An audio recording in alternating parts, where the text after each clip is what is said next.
Welcome to the What Really Happened radio show. Putting America first, second, and third.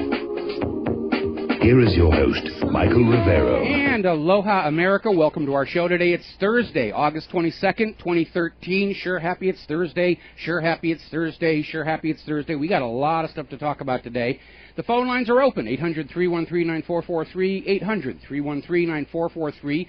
A reminder that in our third hour, our guest will be Dr. Kevin Barrett, talking about his plan for a million Muslim march into Washington, D.C. on 9/11, and why it may not be the smartest idea at this particular time. So we'll be talking about that in our third hour.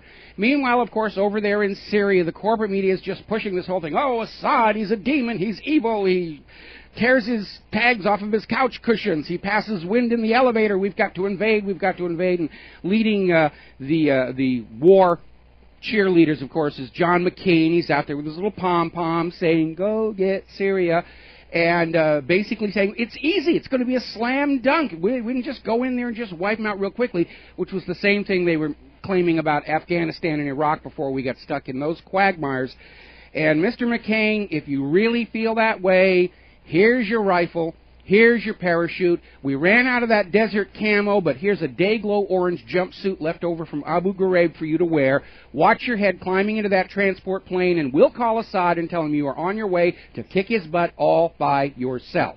But after all the whoppers the war hawks have been telling, from Saddam's nuclear weapons up to the current one about Assad being dumb enough to use chemical weapons just as the UN chemical weapons inspectors arrive, you will forgive we the people if we sit this one out and keep our children safe at home. Now, over in Israel, one of their ministers, Yuval Steinitz, the Minister for Intelligence and Strategic Affairs, says, oh, there's absolutely no question. It was Assad. Assad did this to his own people. And as far as I'm concerned, if Israel is saying it was Assad, that clinches it, that it was a false flag attack. Because it just doesn't make sense. Assad doesn't need to use chemical weapons. He's on the verge of basically bringing down what's left of that hired mercenary army. He doesn't need to use chemical weapons. He's not desperate. He's pretty much crushed this attempt at a coup d'etat, and now they're just trying to steady the nation down. He is all but won. He's not going to go ahead and do something so overt and so stupid that would give the United States the justification they long for, to sell another war to the American people. Oh, we must go into Syria. We have to bring the American way of life to the rest of the world. And I got to tell you, looking at America today, we're not a good example. We shouldn't be going around the world bringing the American way of life to any other countries when the American way of life clearly does not work very well. We're a poor example for the rest of the world to emulate. And I'm not the only one who's basically calling bovine excrement on this. Voice of Russia Today is out there saying only a fool is going to believe this story that Assad did this. He's been begging the UN chemical weapons inspectors to come to Syria to look at the previous allegation that he was using chemical weapons. So why, just when they get there, would he stage a chemical weapon attack on civilians, on kids, only a couple of miles from where these inspectors are? It's a dumb trick, and they had to be really desperate to think that this one was going to fly. Other stories we're seeing from 12160, this latest Syrian chemical attack follows a history of obvious false flag provocations. Now, let's see, Russia's foreign ministry, same exact thing. They're basically reporting the rocket that delivered this supposed chemical weapon was one of these homemade rockets, and they've identified it from the videos and pictures shown of it as resembling rockets previously used by the hired mercenary army in Khan al-Assal back on March 19th. So they didn't even change the rocket they were using to do this. And Russia is saying, no jumping to conclusions, we need to look at the facts here, and the facts point at a false flag attack. And again, common sense. Why would Assad do it? And by the way, the online propagandists are all over the net, and everywhere that I posted that simple, why would Assad be that stupid? And oh yes, he's that stupid, he's an idiot, he's dumb, he would definitely do that. And they're trying to salvage this piece of propaganda as hard as they can. They're all on overtime right now, racking up those online hacker salary checks and stuff like that. And remember, last January. Emails from defense contractor Britam exposed a plan approved by Washington, D.C. to stage a chemical attack in Syria and blame it on Assad in order to justify direct military intervention, because this covert attempt at an overthrow heading into the third year is clearly failing. Absolutely. Now, some very sharp-eyed people around the web have pointed out that these videos that purport to show the victims of this horrific chemical attack actually went up on the web with an earlier time stamp than the time the attack itself was supposed to happen.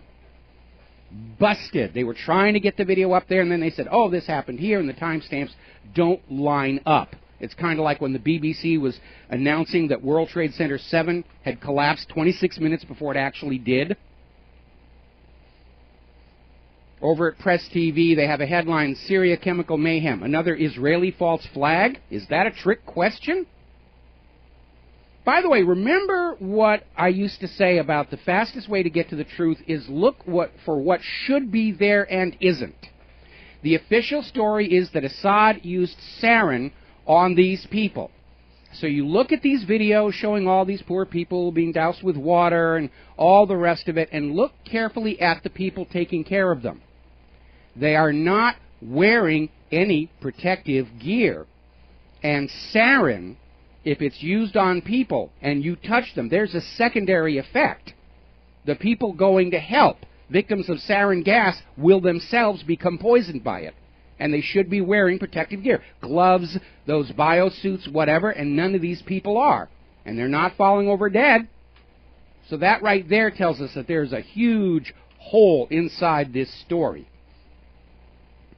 See, over in globalresearch.ca, basically acknowledging the U.S.-sponsored rebels in Syria are all but defeated.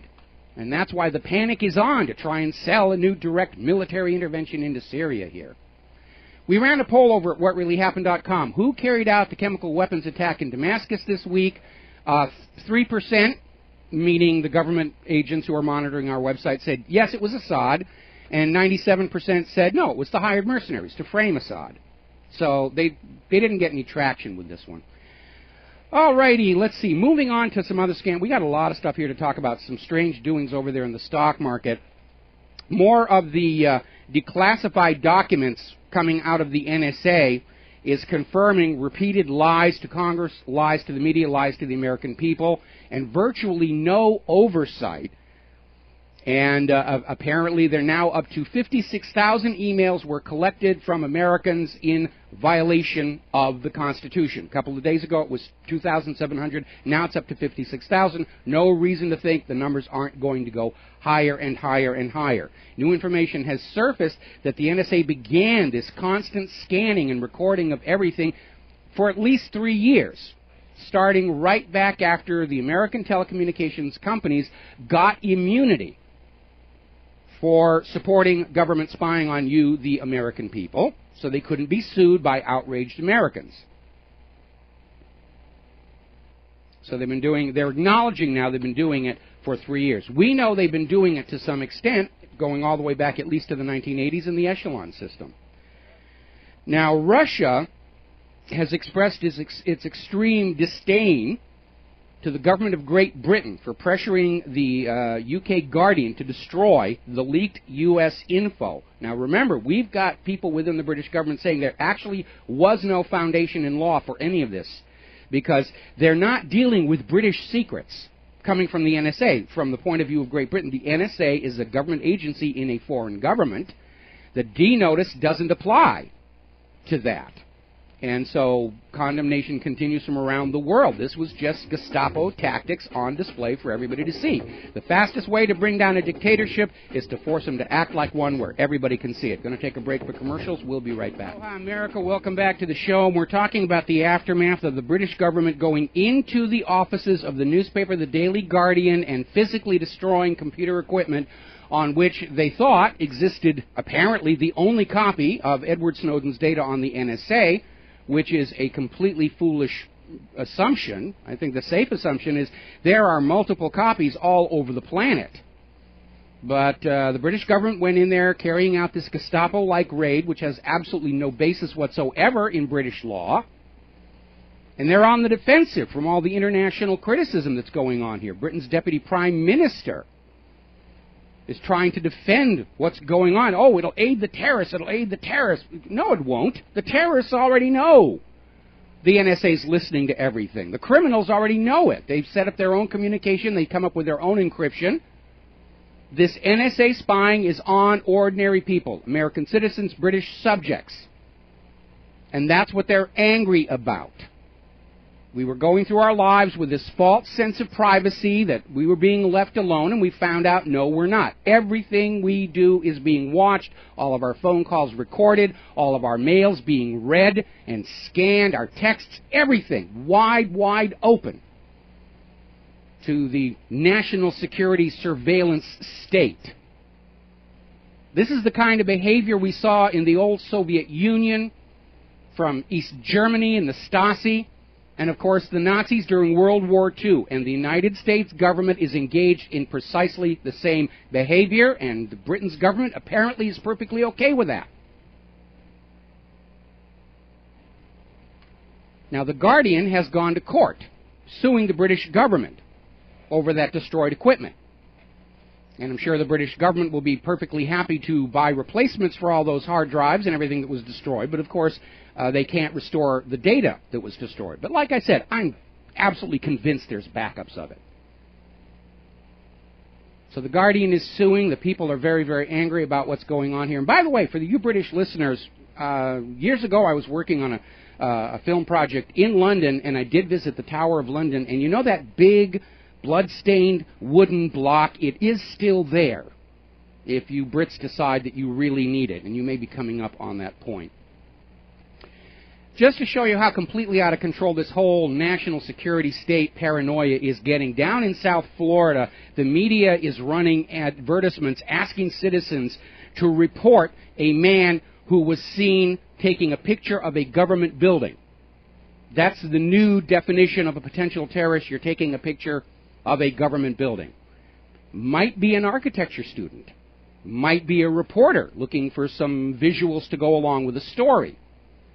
Apparently they're up to potentially offering a reward to find this miscreant who dared take a picture of a government building.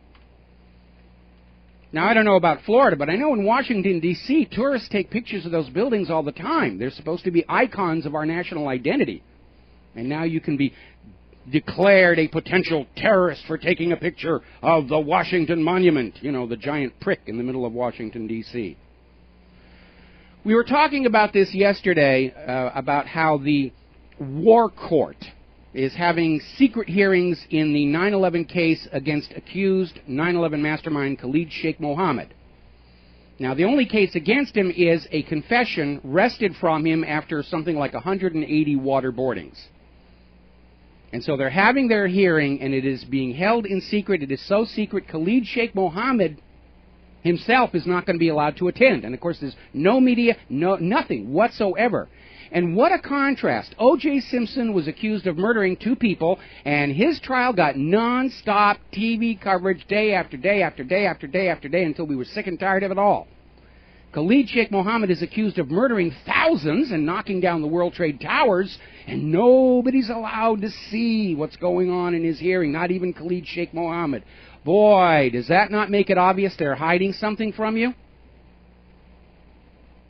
Speaking of hiding, a lot of people have been talking about the fact we're coming up on the 50th anniversary of the assassination of John F. Kennedy, and how many of the files in that case that were classified are due to be declassified here on the 50th anniversary. And historians will say, oh yeah, we're going to finally get that information. Well, you may have to wait a little bit longer, because the CIA has just closed their office that declassifies historical records. Oh, it's all for the budget cuts, of course. It's all sequestration. The budget axe has fallen on this office.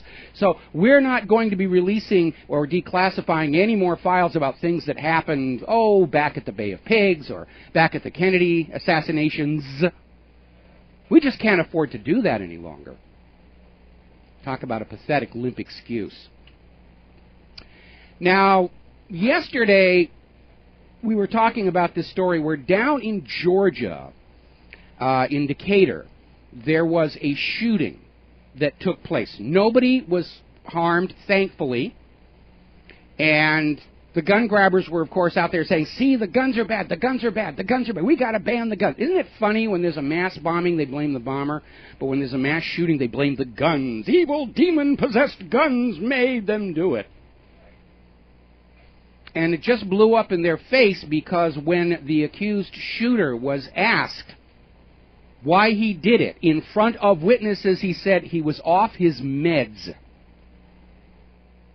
Bingo! We have been telling you for months there is a serious problem with prescription antidepressants, in particular the SSRIs. Go over to ssristories.com and you will read case after case after case after case of ordinary, decent people who were prescribed these medications by their doctors, and it drives some of them absolutely crazy. I remember one of the most interesting stories was a young person who was given these medications to cure attention deficit hyperactivity disorder, and he tried to commit suicide. And they got to him in time. The kid didn't die. When it was all over, they asked him, why'd you do it? And he says, I don't know. It just popped into my head, and I couldn't stop myself. It's the chemicals. Of course, the official story from the United States government is, no, the pills are not to blame. The pills are good. The pills are your friend. The pills love you. The guns are bad. Bad, bad, bad guns. Evil, demon-possessed guns made him do it. Give us your guns. Take your pills, and all will be well. Anyway, so moving right along. By the way, there was another shooting Tuesday in Henderson, Nevada, and there was a guy who just, for no apparent reason, opened fire on a police car. Nobody got killed. They arrested him. They got a search warrant. They searched his house, and they were making a big deal out of the fact that he had all kinds of guns over there. See, it's the guns that are bad. But they're admitting they can't find a motive. There was no literature or anything around there saying kill the police or anything like that. And the detectives are saying they have no idea why this guy did it. Well, if you're inside his home with that search warrant, you better check his medicine cabinet and see what prescription antidepressants the guy was on. And remember, it's not just being on them that's the problem. It's when you are trying to withdraw and get off them that you can see some real problems. Now, we know that all these mass shootings being waved around to justify a gun grab involve perpetrators who, in 95% of the cases, and it may be 100% because now they're refusing to release medical records, because we have to protect the privacy of the accused, but at least 95% of these involve shooters who were on these medications. It's not a gun problem. It's a pharmaceutical problem. And Congress has already held hearings into this. They didn't do anything because they don't want to risk those big fat campaign checks they get every election from the big pharmaceutical companies. But they know it's a problem. But we're going to blame the guns because we have to get the guns. We'll be right back. Aloha, America. Welcome back to the show. Now, we've been talking about how the U.S. government, even as they try and convince us that we don't need guns because we can trust the police to take care of us. Tell that to the guy that the police went to help, tased him, chokehold, dragged him down the stairs on his face, concrete stairs, and he died. Good help there. That same government that is trying to convince you that you don't need to own your own firearms has been buying hollow point ammunition and guns left and right, clearly preparing for a war against the 50 states and the American people. Apparently, the employee over at the Department of Homeland Security who actually authorizes all these gun purchases, Ayo Kimathi, in his personal private life out on his Facebook page, is advocating preparation for a race war. Ooh, that'll give us our national emergency. That'll give us our authorization to declare martial law. Remember how hard they were trying to get a race war going, or at least race riots going, following George Zimmerman? And the Department of Homeland Security, the Department of Justice was signing the checks to support those Zimmerman protests. They're desperate to get something going that will allow them to suspend the Constitution and simply point their guns at us and say, you do as you're told from now on. That's the new reality in America, which is why I'm very concerned about this million Muslim march. It seems wide open. Now, getting onto the economy, a little while before we went to air, the NASDAQ exchange had to halt their trading due to what they say is a processor issue. That's the official story. Oh, it's a goof. But trading is halted on the NASDAQ. They're talking about trying to restart some of the trades, but with imposed delays and various other things, they're trying to get back up. Now, as soon as I heard that NASDAQ had halted, I went and I looked at the other markets at their volume indicators, and I saw a huge spike. So whatever hit NASDAQ hit all three American markets at the same time. Now, maybe it was somebody sending a warning. Maybe it was somebody testing something. Because we know this financial system is hovering at the edge of collapse. It's being held up with lies and illusions and fakery. And Obama had that huge meeting at the White House a couple of days ago with the heads of every major U.S. government financial agency, trying to find one more rabbit in the hat to wave before the American people to convince them the economy is still working. And he may have been told by all those people, we're out of tricks. There is nothing more that we can do. And my concern is that at the point where the market is going to come crashing down, that Wall Street and Washington, D.C., rather than accept responsibility for having created this situation through corruption, crime, fraud, and mismanagement, they might themselves stage a cyber attack on the financial system computers to blame on those dastardly Iranian, Chinese, Russian, Syrian, Korean hackers. So instead of an economic crash brought about because of repeal of Glass-Steagall, private central banking, lack of enforcement of existing regulations, now it becomes an act of war. And the U.S. government can play victim, and Wall Street can play victim. Oh, they came after us. They came after the very heart of America. And maybe what we saw today was a quick test to see if it was actually possible to do. But we need to be very, very cautious, because we can see, I mean, especially coming from this staged chemical attack in Syria, blamed on Assad, they had to be pretty desperate to try that, knowing that most people were going to say, why would Assad do that? He finally got the UN chemical weapons inspectors there to take a look. Why would he choose that particular moment to stage a chemical attack? And, of course, the answer is he wouldn't. He's not stupid. Now, getting back to the economy, and this is kind of another weird indicator of just how fraudulent the whole thing is. The unemployment rate jumped from 7.7% to 8.9% in 30 days. These are the official U.S. government figures. And that's a major leap in a time of only 30 days. And despite this surge in unemployment, as acknowledged and admitted by the U.S. government, still in all, the Friday stock markets are up there in the green, except for NASDAQ. They're frozen. As usual, every Friday we've seen the same thing. The plunge protection team will massage the market, trying to get the traditional Friday happy ending so the money junkies can have a relaxing, stress-free weekend and come back to being money junkies on Monday. And that's what's going on. Now, we know these numbers about the unemployed are complete fiction. They're being rigged the same way LIBOR was rigged. They're being rigged the same way the price of physical silver and gold is being rigged. We know that less than half of Americans have a full-time job. We know that because of Obamacare, employers are firing full-time permanent workers and hiring 2 or 3 part-timers to evade Obamacare. And the government counts those part-time jobs as jobs with no distinction. People who've been out of work for so long they no longer qualify for any kind of benefits, they're not counted anymore. They're doing everything they can to come up with a politically expedient number, and we know it's completely bogus. The real jobless rate in this country is hovering about 40%, which is worse than the Depression of the 1930s, I might add, that was dealing with 25% unemployment here. Now, speaking of employers letting go full-time permanent workers and replacing them with part-time, apparently over at Forever 21 Apparel, after the end of this month, they will have no non-management full-time employees. The management staff are full-time permanent jobs. Everybody else in that company, part-timers, temps. It's the new model.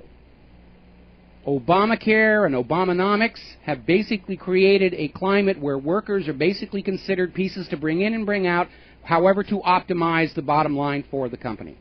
And this does two things. First of all, the earning ability of ordinary Americans continues to decline because they're being driven down to lower wages and salaries at a time when businesses are trying to extract more money from Americans. Fees are going up, trying to get interest rates to go back up on the consumer level. And, of course, taxes are going up. And common sense has to tell you, when you are demanding more money from the American people at the same time you are organizing society so that they have less money, something has to break sooner or later. Now, over at Wells Fargo, they're getting ready to cut 2,300 mortgage jobs because refinancing mortgages has slowed. 2,300 people processing mortgages. How does this reconcile with the claim that housing sales are increasing? Well, it's actually very simple. In fact, virtually all of the gains in the housing market are to cash purchasers. Investors who are coming in with large amounts of cash to simply buy houses without even needing a mortgage to turn them into rental properties. Private home ownership in America is under attack. They're bringing back feudalism. The money junkies are buying up all the private homes to turn them into rental properties, which will make the federal government very, very happy, because if you can't actually buy a house and get a mortgage, you don't get that mortgage interest tax deduction anymore, which means your income taxes go up when you have to rent. Over at Disney ABC Television, their group is cutting 175 jobs, which isn't really a lot. I think it's only about 2% of their workers. But it again shows the corporate media isn't doing very well at all. In fact, NBC's Meet the Press just hit their lowest ratings in 21 years. The Internet, the blogs, the independent media, Republic Broadcasting is now the high ground in the war for the minds of America and the world. Our audience is growing. Slowly, surely, bit by bit, more and more people are coming to get their political news from here on the Internet. It's already over half. Polls have shown that consistently. All right, I want to talk about Benghazi a little bit, because I don't want to let that fade away with what's going on here.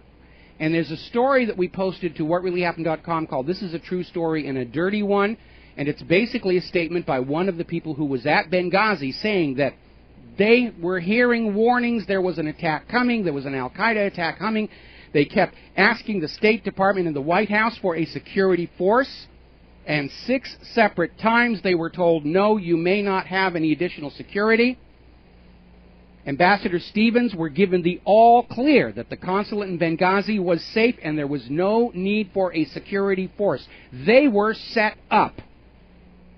This whole thing was made to happen to create a hostage crisis that Obama could resolve and look presidential for last year's election.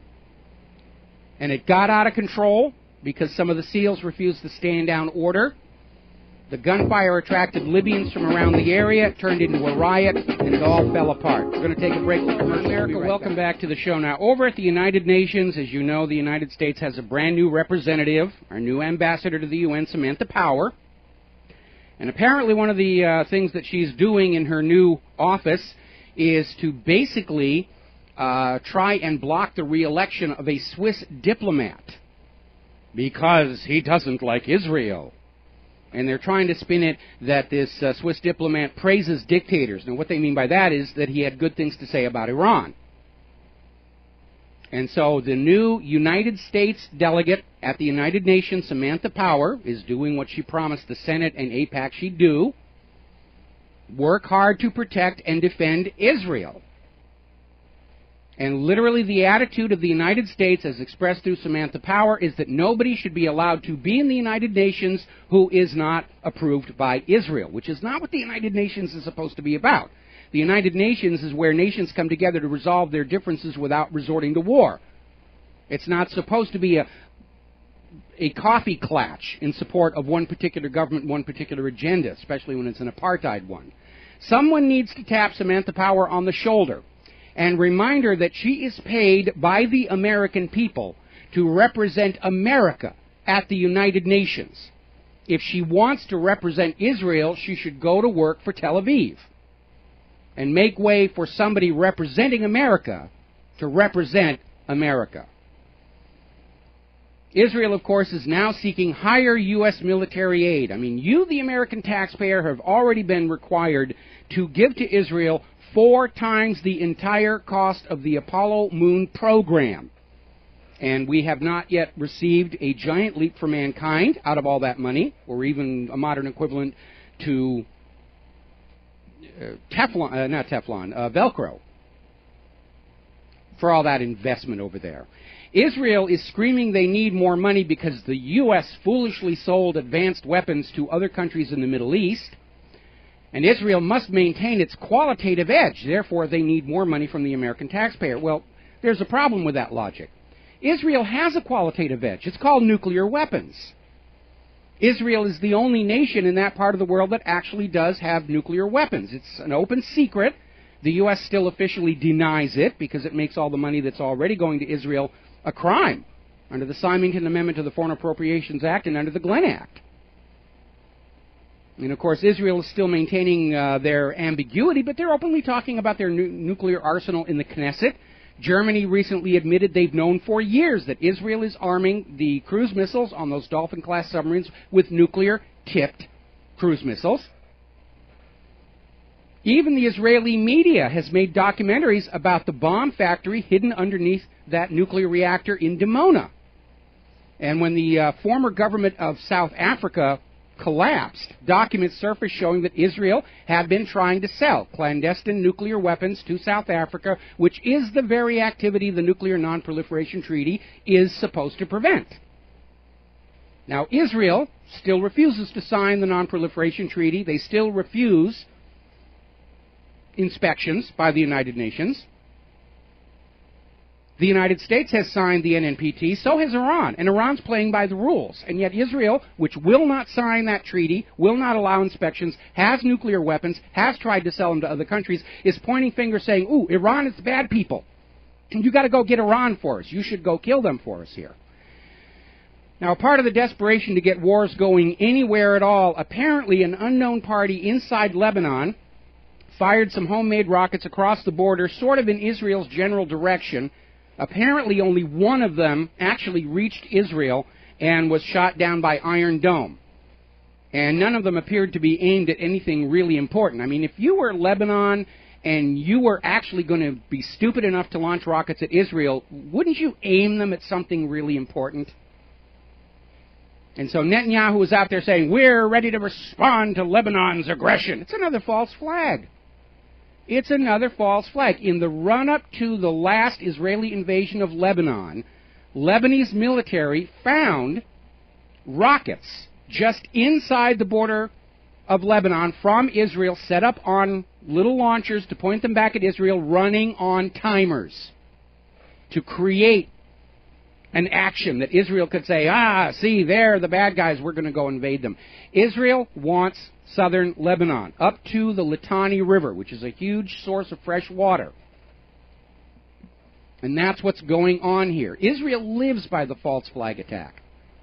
They're only half the size of New Jersey. How do they cause all this trouble? False flag attacks. The Lavon affair, Israeli agents blowing up British and American assets in Egypt, planting evidence to frame Egyptian Muslims. That one failed when one of the bombs went off early, and they caught the bomber, who turned out to be an Israeli agent. Attack on the USS Liberty. Israel attacks the USS Liberty, screams, Egypt is doing it, Egypt is doing it. And because the Liberty did not actually sink, the word got out. It was Israel that was attacking this ship. And, it was bad weather, it was cloudy, our pilots have bad eyesight, we couldn't see anything. It's complete nonsense. This is how Israel tricks other people to fighting their wars for them. USS Cole appears to have been another Israeli false flag operation to trick the United States into making war on Yemen.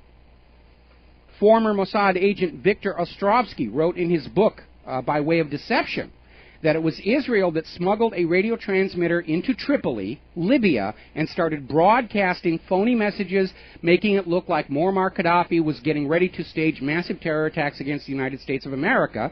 The messages were broadcast on frequencies Israel knew were being monitored by the U.S., and Reagan got tricked into bombing Libya and targeting Gaddafi. They missed him, got his 5-year-old daughter. This is a classic pattern of Israel action.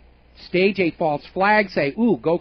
Psychiatrists, on the personal level, psychiatrists call it playing let's you and him fight. Somebody who doesn't dare get into a fight themselves goes out and tries to provoke hostility between two parties to get them to fight, to basically feel powerful and overcome their insecurities. And that's what Israel does on a national level. And we recognize it. Over in Egypt, Hosni Mubarak has now been released under orders from the prosecutor of the new interim Egyptian government. And again, the timing strikes me as very, very suspicious. It's certainly not going to endear the new interim government, the new military junta, to the Egyptian people, who worked very hard to get Mubarak thrown in jail in the first place. And I have to tell you, the only thing that makes sense for them to let Mubarak out now is they're going to put him right back into power. Because Israel needs to prove that once they have a puppet ruler in place, the U.S. needs to prove once they have a puppet ruler in place, he will stay there. And I think that is the reason for this fanning up of this counter-revolution in Egypt, to steal Egypt back from the Egyptian people, back from democracy, and put it back under the control of a U.S. puppet ruler. That's the only reason they could be letting Mubarak out now. They're going to put him right back into power. I'm willing to wager a whole plugged Turkish piastre on that one here. Now, getting over to some of the wet work we're seeing here in the United States of America, more information is continuing to surface about Michael Hastings. And I'm not talking about all the media saying, oh, he was on drugs, he deserved it, he was crazy, he was wacko and stuff like this. Apparently, Michael Hastings had expressed to friends of his that he thought his car had been tampered with. And apparently, on the night that he died, he tried to borrow a car from another friend to go where he was going, and was not able to do that, and wound up with the car exploding and crashing into the tree. By the way, speaking of smear tactics used by the corporate media, have you seen how they're going after Bradley Manning over his gender identity issues and how he really wanted to be a woman? They don't want to talk about what Bradley Manning leaked to the world, which was evidence of U.S. war crimes. Oh, no. We're gonna poke fun at him about his gender identity issues, and we're gonna just make him look like an icky-poo person so that ordinary Americans won't try and find out just what all this fuss was about. By the way, they're trying to ramp up the terror scare again here. This time, U.S. intelligence warns of an al-Qaeda train attack. They needed something new. It's a train attack. Those al-Qaeda terrorists, they're going to drive a train into a train station. Isn't that where it's supposed to go? We'll be right back after Phyllis Shapley and America. Welcome back to the show. We're going to take a phone call. Scott in Wisconsin. Scott, thank you for waiting through the break. What's on your mind today? Hey, Michael, how you doing, brother? Yeah. Hey, I got to give you this My Economic Snowman report. I'll go through it real quick. Number one, in 2008, the U.S. trade deficit with China was $268 billion. Last year, it was over $315 billion. Mm-hmm. I'm going to go through 7 more. The poverty rate has shot up 16.1%. That is actually higher than it was when it was in war and in poverty in 1965, which you were talking. During Obama's first number of Americans on food stamps have increased, listen to this, by an average about 11,000 per day. Wow. At this point, more than 1 million public school students in the United States are homeless. Oh, man. According to the survey and the program participation conducted by the U.S. Census, well over 100 million Americans are now enrolled in welfare programs. Mm-hmm. Listen to this one, Brother Mikey. At the end of 2000, the Federal Reserve held $475.9 billion worth of treasury bonds. Today, the Fed is holding treasury bonds have skyrocketed past the $2 trillion mark. I got 2 more. When our fearless leader was elected, the U.S. debt to the GDP ratio was under 70%. Today it is over 101%. And I'll finish off with this one there, brother. 40% of all workers in the United States, listen to this one, actually make less than what a full-time minimum wage worker made back in 1968. Well, there's but no doubt things are getting better. Yeah, there's absolutely no doubt. It's a mess, and of course, every time history has shown us, every time the money junkies and the corrupted federal government get us into this kind of a mess, they try and solve it with a world war. Crash of 1907, get out of it with World War I. Crash of 1929, get out of it with World War II. Crash of 2008, and again this morning, chemical attack, yesterday morning, chemical attack, it's Assad, we've got to invade Syria, we've got to invade everywhere. I mean, I've lost track of how many countries the United States has already invaded or regime changed. It's already a world war. We're just waiting for the big bang where everybody will say, oh, yes, it's a world war, and they'll happily march their children off to be slaughtered by the millions again. And Yep. it's what they do. That's right, Mike, and you know what? You're right on it, brother, because think of this. We were talking in the past about the situation in Syria, which is very, very dangerous. But yet, we were talking about the chess match going back and forth. Now Assad's starting to take over, like you were reporting, taking back a lot of his area. Mm-hmm. Now, is like you said, isn't it funny that things have kind of, I don't know, settled down on that or fear there, but now we got a chemical attack.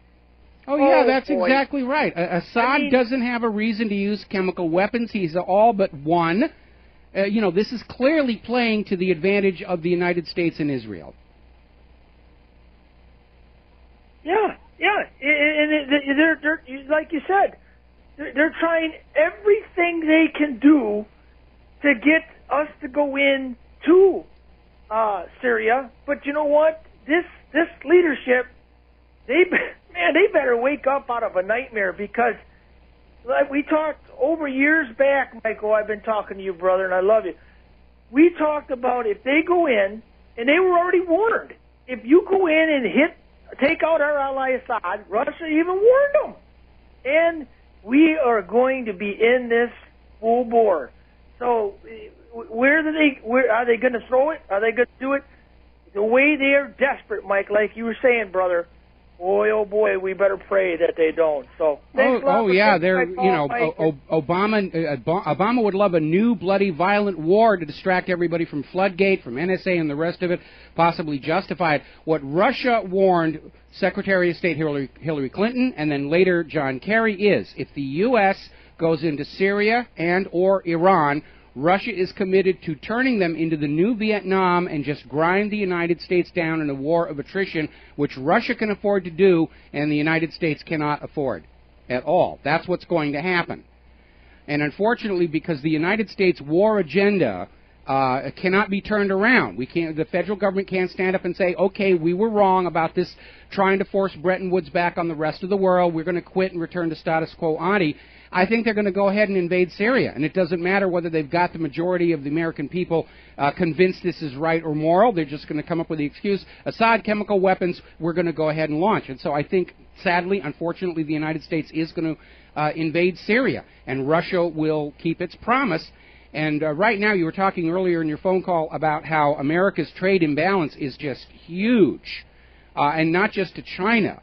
I think the United States trade imbalance is pushing almost $2 billion a day that is going out to import products for which we have nothing to sell to compensate. And when you look at the chart of account balances around the world, and by that means, are you taking in more money than you're sending out? Are you exporting more than you're importing? Russia is right up at the very, very top. Their economy is a powerhouse, especially since they took control of their central bank. And the United States is pretty much down at the bottom because we can't manufacture anymore. We just threw all that manufacturing away.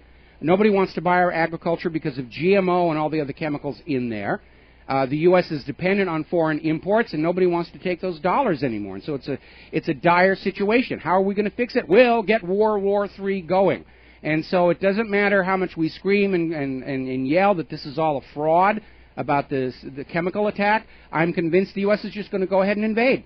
They're just going to go ahead and do it and say, hey, we think it's right, we're convinced it was Assad, and if you disagree with us, you're aiding the terrorists. That's really the state that we're in right now.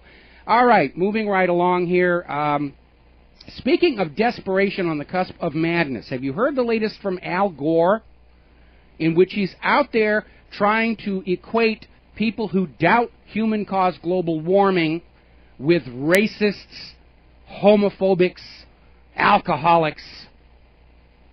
They're down to the name-calling, which tells us this thing is hovering on the edge of collapse here.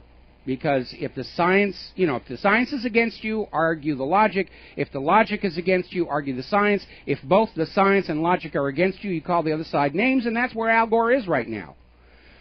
So poor Al Gore, he wanted to be the world's first carbon billionaire, and Mother Nature just didn't get the memo. And so Al and his fellow carbon Nazis are scraping the bottom of the barrel for ad hominem attacks on those people who actually looked at the data and asked questions that Al Gore could not answer. You have to remember, Al Gore is a politician. He's not a scientist. He once said the temperature of Earth's core is millions of degrees. He really said it. It's on TV. I have that video at my ClimateGate page. So Al is down to screaming that Americans who know more about science than he does are homophobes and racists, and that basically tells us this whole human-caused global warming, carbon trading, carbon tax it's hovering on the edge of collapse. When they reach that point of ad hominem and smear attacks is the only propaganda they've got left. Now, interestingly enough, over in Europe, this is reported in the Daily Mail, climate scientists are finally admitting that, yes, global warming did in fact stop. And we're getting these record winters. And they're saying they have no idea why the global warming stopped, but they're 95% sure that humans are still to blame for it all. Now that is a bit of a reach, because if the scientists admit they don't know why the real world didn't match their catastrophic predictions, they have no foundation for claiming to be 95% certain humans are causing global warming, especially since the climate was changing long before humans got here.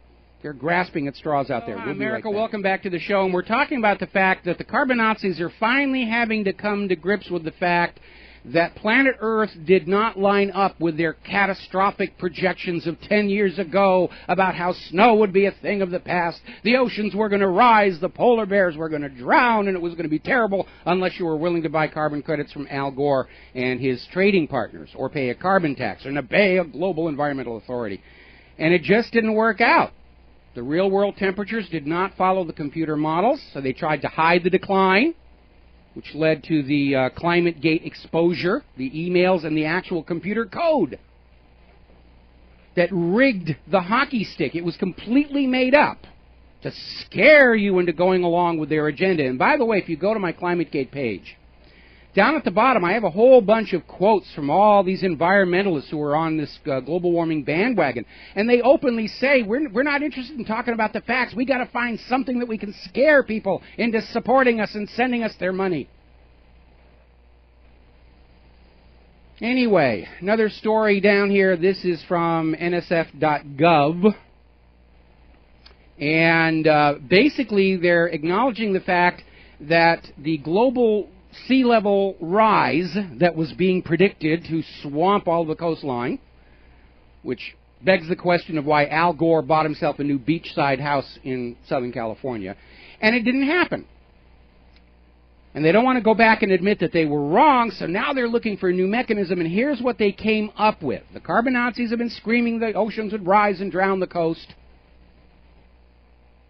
And so now they're saying, basically, it rained too much. Too much water evaporated off the ocean, which is what happens, and it rained in places where it didn't immediately run back to the sea. That's their excuse for why the sea level rise they were screaming about 10 years ago simply did not happen.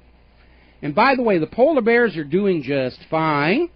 In fact, there are so many polar bears that are becoming a pest, and in a lot of areas where they were considered endangered and protected, hunting season is open. Go get yourself a new polar bear rug, because there's way too many of them.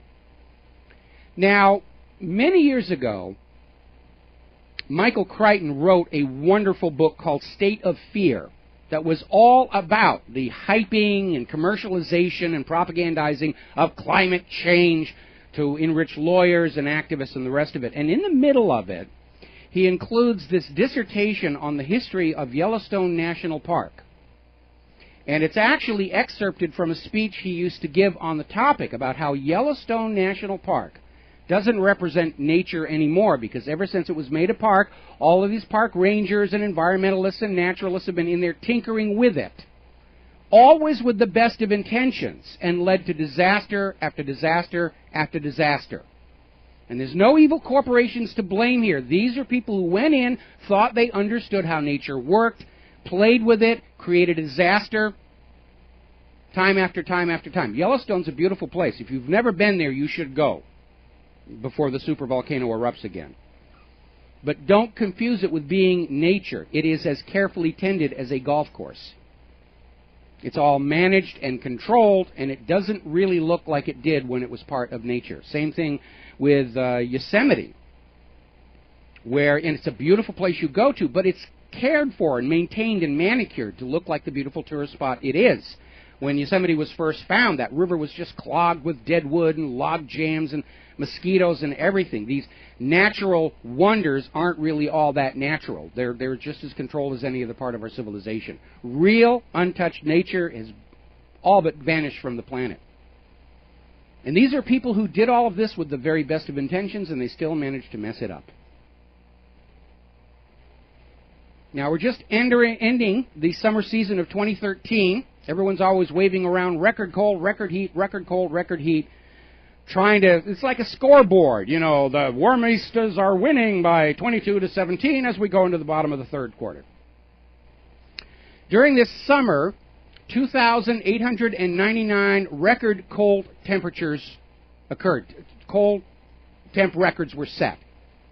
In contrast, only 667 warm temperature records were set.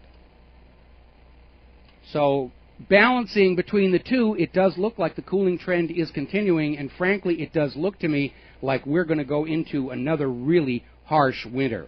All right, we're going to grab a phone call here. Cody in Utah. Aloha, Cody. Welcome to the show. What's on your mind?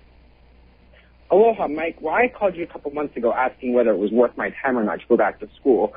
And luckily, I was able to get my employer to pay for me to go back. Good. Well, today was my first day, and all of my teachers, it was amazing.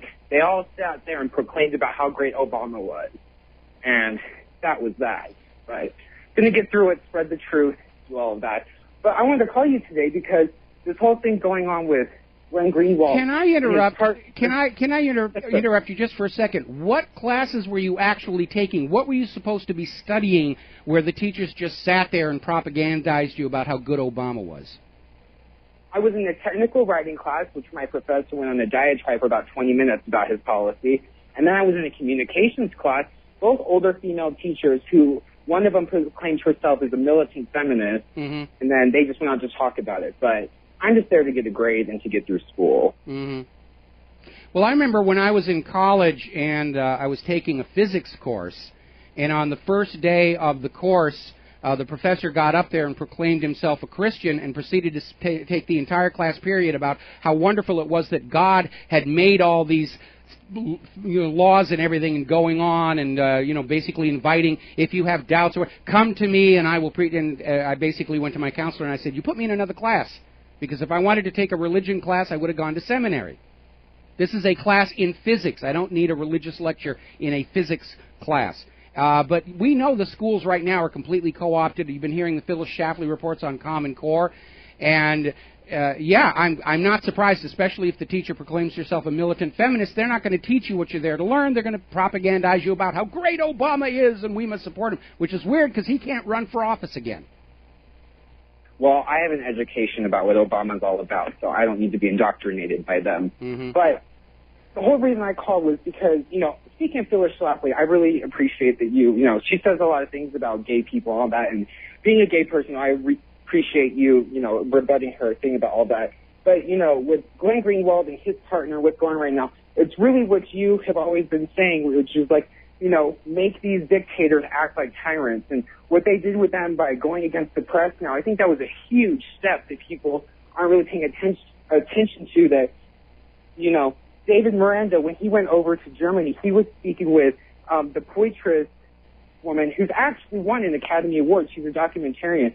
And hearing that story on NPR that they have up on extrapublic.tv, where they talked about how when Edward Snowden wanted to get his documents to The Guardian, it was actually Poitras who was critical in that, because she is an expert in encryption, just like you've been talking this whole time, where Edward Snowden would not even do anything until he knew that it could be so encrypted that they couldn't figure it out. So you're dead on right there, and I really appreciate you for talking about all of that.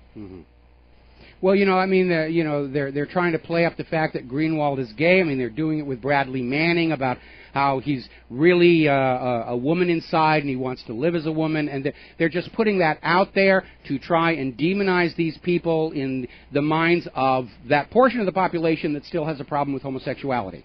And again, my philosophy is, if you're opposed to gay marriage, don't marry a gay. Problem is solved. But that's the end of it.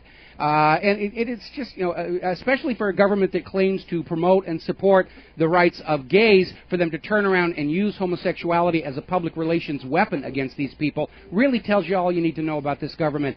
Cody, got to let you go. Got to take some commercial breaks. Back with another phone call after these words from our sponsor. Aloha, America. Welcome back to the show here. We're going to go back to the phones. Blue in Tennessee. Aloha. Welcome to the show. What's on your mind today?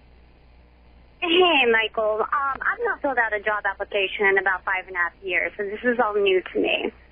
But doing some paperwork for a temporary job, I ran across a form from the Department of Treasury, which is in this treasure trove of forms that you have to fill out for a job. And it's known as 8850 is the form.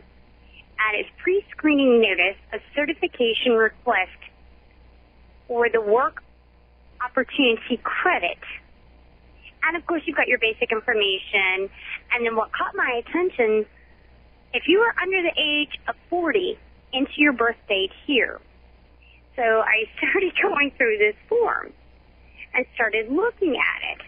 And you can check box 2 if any of these things apply to you. If I'm a member of a family that received TANAFTA, which is temporary assistance for needy families, during the last 9 months of the past 18 months check. I'm a veteran or a member of a family that receives supplemental nutritional program, which is SNAP, for at least 3 months in the past 15 months. And it just goes on, and on. I am at least 18 years old, but not 40 or older. Well, first of all, I'm not familiar with the form. We know there's a plethora of them because they're all trying to enforce some arbitrary policy that Congress passed, because if they don't pass new laws, then people start saying, why are we paying them? But I understand, it sounds to me like there's supposed to be this work opportunity credit as an incentive for people to find a job, because I know there's a big screaming situation out there where right now in many states welfare payments are now above the minimum wage, which is disincentivizing seeking employment.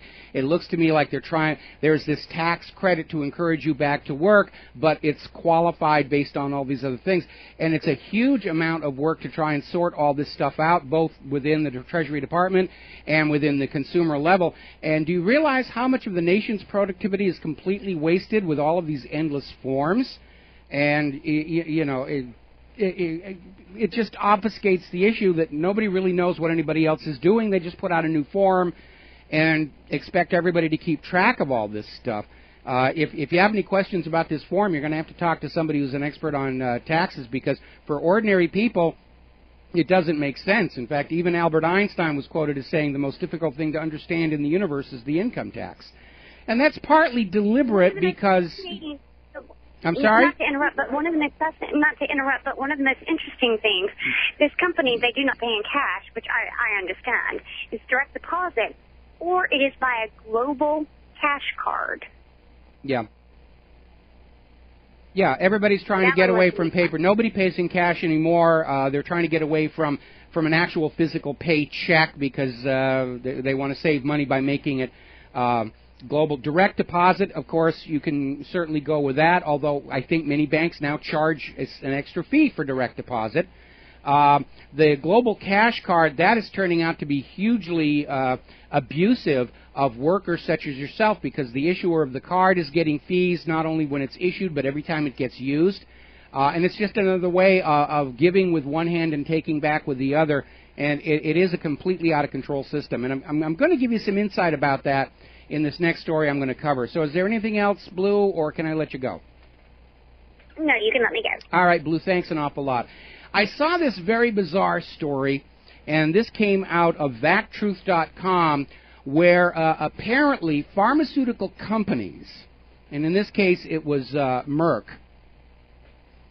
are employing private companies to scan web traffic, just like the NSA is doing, to look for anybody expressing concerns about their products.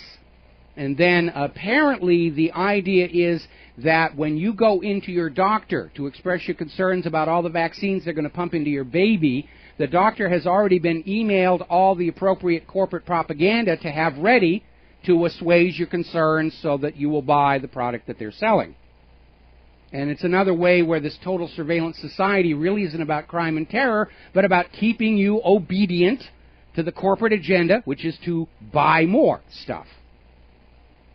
And I had a little flash of insight. Science fiction writers have long warned about the evils of a world controlled by computers, and unfortunately that world is already here.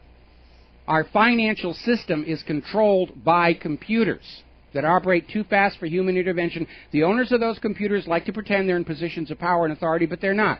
They have no idea what's going on inside those computers. And through the world's money, human life is being controlled the same way. That's why get-rich-quick schemes are getting funded, and companies that might actually benefit humanity are not. And the control is not as obvious as Vicky from the movie I, Robot, but it's just as real.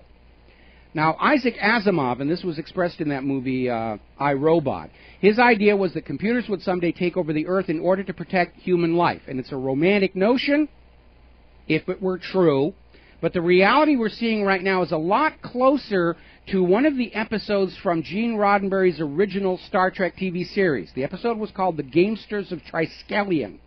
And in this story, this entire planet is run by three providers, who are these disembodied brains living under a dome, which you could substitute computers. And they were given control of their civilization at its peak. But the providers run their planet purely for the acquisition of their monetary unit called the Quatlu. And as a result, under this quest for Quatlus, their society descended into slavery and gladiatorial combat on which the providers gamble for their amusement. The acquisition of those symbols of wealth, whether it's Quatlus or dollars, is the only provider for the only priority for the providers, and the suffering and death of people is simply not a concern. And we're in the same situation, because all these computers that are in control of the flow of money on our planet, their only priority is making more of that money. There are no other priorities programmed in there. And so we're seeing the same results in the real world that were forecast by the Gamesters of Triskelion. Giant corporations gambling with each other for the Quatlus, while the population is driven down to poverty, enslavement, we're fed toxic foods because they're profitable, sold damaging medications because if they make you sick, they sell you more medications, encouraged to buy fashionable trinkets that are designed to wear out as quickly as possible, so you have to buy another one. And we are being marched off to global-scale gladiatorial combat on which the money junkies wager vast sums of Quatlus. So we're dealing here with a situation where computers are spying on your web traffic, not to see if you're committing a crime, not to see if you are considering an act of terrorism, but to find out what you're worried about before you go into your doctor or some other place of business, so the purveyor of that place of business or that doctor gets advance warning. This is what you're coming in to talk about, and here is the corporate propaganda to convince them to go on buying our products.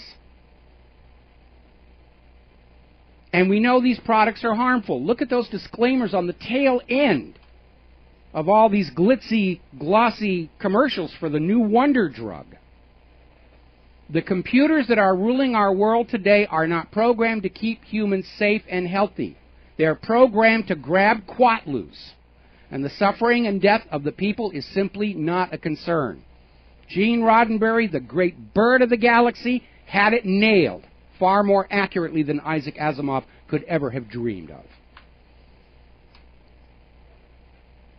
So that's a big reason why things are the way they are. The money junkies set up these computers to get them more money. These money junkie computers are literally controlling all aspects of commerce, and through that commerce they're controlling our very lives. They're watching everything that we do, looking for any complaint. We already know that the NSA was actually giving to Monsanto information on people expressing concern about the health and safety of the GMO crops. We're already there. I think that's probably a big part of what is yet to come from Glenn Greenwald and Edward Snowden about what the NSA is doing. It's not crime. It's not terror. It's spying on you for the corporations. And that is fascism. And we must oppose it every way we can. All right, we're coming up on a commercial break. When we come on back, last segment before we have Dr. Kevin Barrett on the air, going to be talking about Fukushima. Japan is finally admitting that, yeah, it's as bad as everybody was saying. We'll be right back. America, welcome back to the show here, and we're going to talk a little bit about Fukushima because the government of Japan and TEPCO are finally having to basically acknowledge that this is a serious situation and history's worst nuclear accident. They have officially raised the danger level from 1 to 3. I have no idea what the scale means. The important part is that all these months after it happened, and where the independent media was pointing to the actual evidence on the ground that this was a major, major calamity, and we were getting from TEPCO, oh, no big deal, Japan, it's under control, General Electric, our reactors are safe, and from everybody else, oh, Stuxnet had nothing to do with it. And now they're acknowledging it's a major, major problem. Apparently, because of the North Pacific Gyre current, much of that radiation is not diffusing into the ocean, as we were told it was going to do, but is basically arriving at the west coast of the North American continent in almost a focused stream. Now, we know that by the time it gets there, the short-lived isotopes will have decayed. We know the heavier isotopes are going to sinter down onto the floor of the ocean, where they get absorbed by bottom-feeding fish and crabs and such. The real danger continues to be that ocean life near Japan that is contaminated can swim across the ocean and still be just as contaminated. And it's a major, major problem, not just because of the illnesses that are going to attend the exposure to the radiation, but because they've toxified a major food supply for the human population. Between the Gulf of Mexico oil disaster and Fukushima, toxifying the food in the North Pacific, there isn't enough safe, healthy food for the human population. And it's been made worse, of course, by the GMO crops, which are producing lower yields than the natural varieties, and have their own attendant health problems. So this is a major, major problem. And it was allowed to become a major problem because nobody wanted to deal with it decisively when it happened because they didn't want to admit it was that big of a problem. Look how long they let the Gulf oil thing go on. And they solved it with their dispersants, which didn't get rid of the oil, it just sunk it down out of sight. That's how Washington, D.C. thinks about solving problems. Just get it out of sight and nobody will worry about it. But it's a major problem.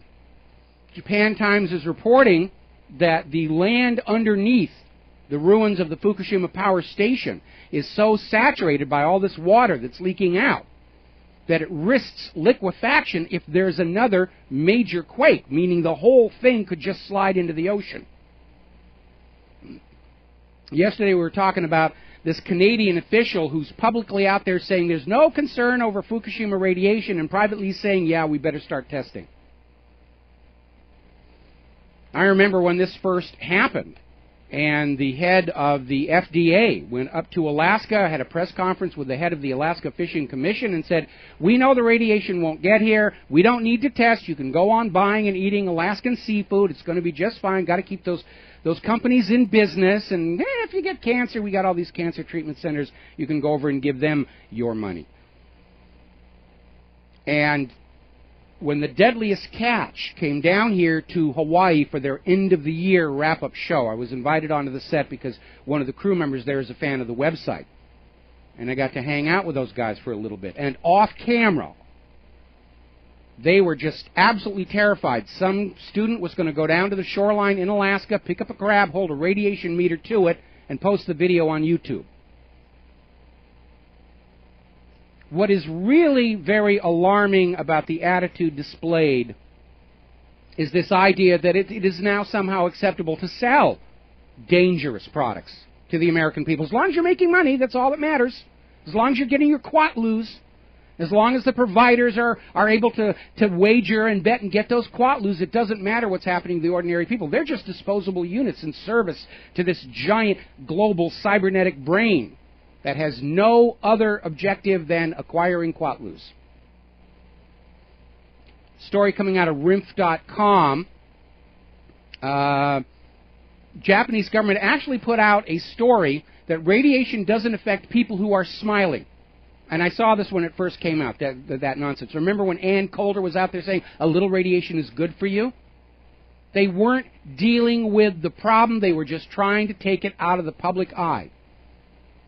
Because politicians in the federal government don't know anything but how to be politicians. That's the problem with a hereditary political class of nepotism, bringing new generations of politicians in from the same families gave you the old politicians.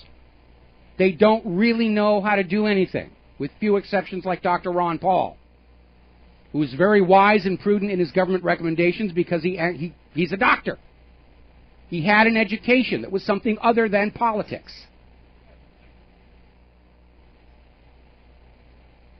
By the way, little side note, and I don't know that it necessarily means anything, but apparently the Fukushima nuclear power plant, prior to the tsunami and the earthquake, security was being provided by, ta-da, an Israeli company.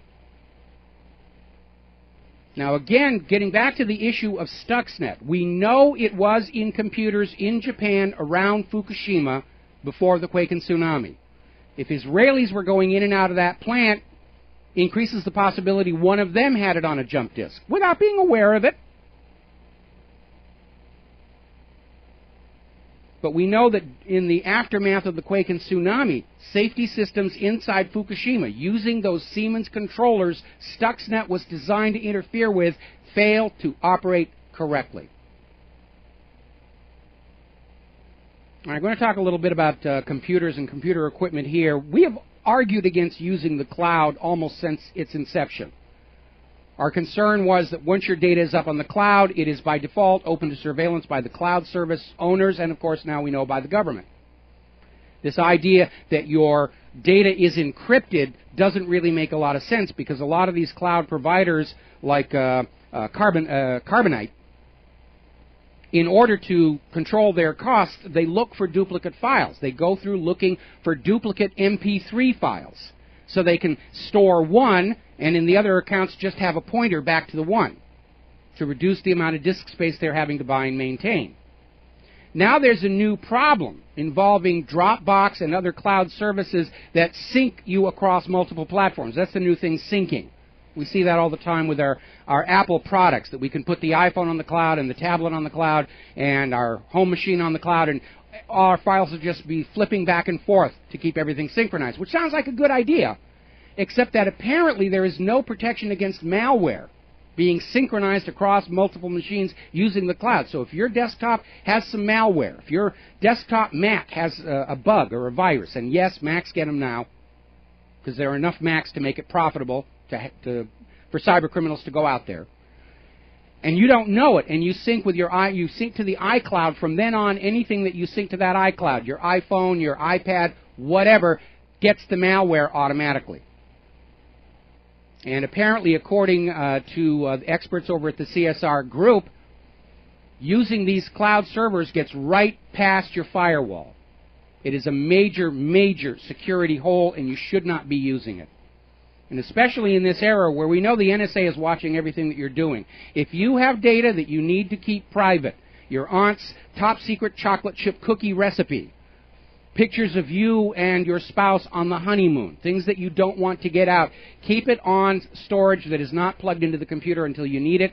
Keep it offline. If you have the resources, go down to the secondhand store, get an old laptop that doesn't have Wi-Fi. Don't plug it into the internet. Use that for stuff you need to keep private. Because if you're on a machine that's connected to the net, connected to the cloud, it is open season on everything you're doing. Now, speaking of computers, we're seeing this propaganda campaign coming out about how dangerous it's going to be to stay on Windows XP after service ends for it officially. I think it's just propaganda by Microsoft. They're not selling Windows 8. They're trying to scare the XP users into upgrading. No way. When I get off of XP, I'm going to Linux. Back after Phyllis Shapley. Welcome back to our show here, and joining us on the line is Dr. Kevin Barrett of AMPAC, AMPAC, which is the organization that is sponsoring the Million Muslim March on 9/11. And Dr. Barrett, thank you for spending some time with us today. Well, hey, it's great to be with you, Mike. And let me correct you right away. It's not the Million Muslim March anymore. That was the original idea last year, but then it changed this winter to the Million American March Against Fear. So we're uniting everybody to march against the politics of fear that's been with us since 9/11. Okay, I am very glad that you did that, because I'm going to be very honest, full disclosure here. I wasn't all that positive on what you were trying to do, especially because you picked 9/11 as the day to do it, and I wondered about the strategic wisdom of that. First of all, why don't you tell us about your organization, who you are, how many members you have, and then tell us about the plan for the march itself. Okay, well, the AMPAC, the American Muslim Political Action Committee, was started by MD Alam, who is a Democratic Party activist, but a relatively good one, as people from the two major parties go, from the state of Missouri. And Isa Hajj is also from Kansas City. So they started AMPAC last year. Part of the impetus was that, as I'm sure you know, American Muslims have not been proactive since 9/11, and we've allowed ourselves, like all other Americans, to be swept away by this climate of terror and these attacks on our civil liberties. And everybody's been living in this climate of fear. Well, MD Alam got hit by the Zionists. He kind of got blindsided by some Zionists in the media about a few remarks he made about 9/11 being an inside job.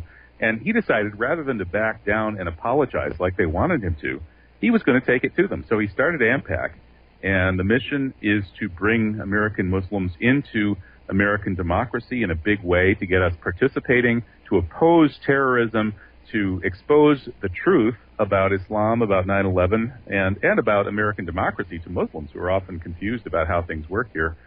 So that's the purpose of AMPAC. Now, this Million American March originally was going to be a Million Muslim March modeled after Minister Farrakhan's march, but as you realized, and as we realized too, well, there were two reasons not to do that. One is it's too easy for them to demonize, and two, we had a whole lot of non-Muslims, people in the 9/11 truth movement, saying, why are you limiting this to Muslims?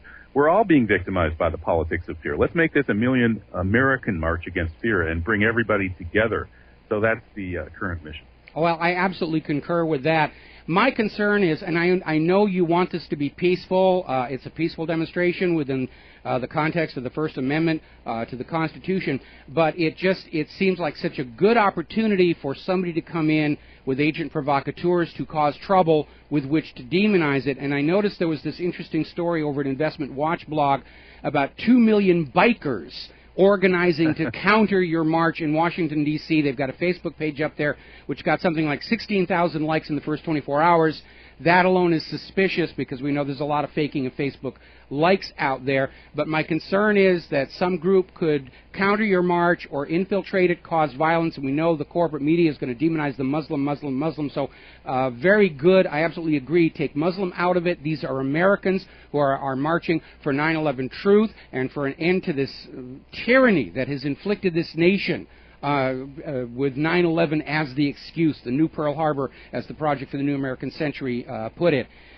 So you're going in a good direction, but I'm sure you're just as aware as I am This government right now is feeling cornered. It is desperate.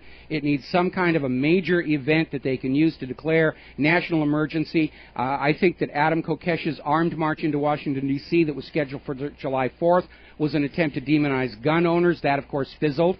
Remember, just before the George Zimmerman verdict came out, with the corporate media was just constantly, Zimmerman acquittal, race riots, Zimmerman acquittal, race riots. Zimmerman was acquitted, and there were no race riots. There were a couple of obviously staged for the media camera acts of vandalism that didn't make any sense. And again, my concern was this march of yours, having the name Muslim in it, was just an engraved invitation for the government to send in agent provocateurs to cause violence, to demonize the Muslims. So great for the rebranding. Absolutely right. Well, see, this changed a long time ago, Mike. You know, it hasn't been the Million Muslim March since last February. But you'll notice that the lying propaganda media, Fox News, WorldNet Daily, and all of these outfits that are ultimately controlled by the same people, and I think you and I know who those people are lying and still calling it the Million Muslim March, trying to do what you're saying, you know, that we have to watch out for. But so we have to be very clear about this and tell everybody, look, this has been the Million American March since last February. It's not the Million Muslim March. It's for everybody who doesn't like living in a climate of fear. All right. Well, we need to get that out there. This is the Million American March, and we need to get that out there to counter this attempt to focus on the Muslims and demonize them. Because, again, our government is so desperate. They're taking desperate chances, like this stupid chemical thing they just did in Damascus. And it's going to be a problem. Now, what is your website if people want to go over and join and support the Million American March? Well, you can either Google Million American March, or you can go to, let's see, there we go. It's MAMAF.webs.com. But the easy thing is to use your favorite search engine and just look for the Million American March or AMPAC, A-M-P-A-C. Okay. Do you need to take a phone call, or we can keep on going here? We'll keep on going. You're more important than the phone call. Well, thank you very much. I'm feeling very honored and flattered. I know that most of our listeners are well aware that the official story of 9/11 is just a bunch of junk. We're already seeing the government propagandists trying to come out there and poison the whole discussion with no plane at the Pentagon, various other things. Oh, directed energy weapons, it was this, it was that. But they're flailing about and clearly thrashing. And I think we've reached a point where the vast majority of Americans understand that the official story of 9/11 just cannot be trusted, should not be trusted, especially after that whopper about Saddam's nuclear weapons. Prudence demands we examine everything coming out of the government and the corporate media very, very harshly with a high degree of skepticism.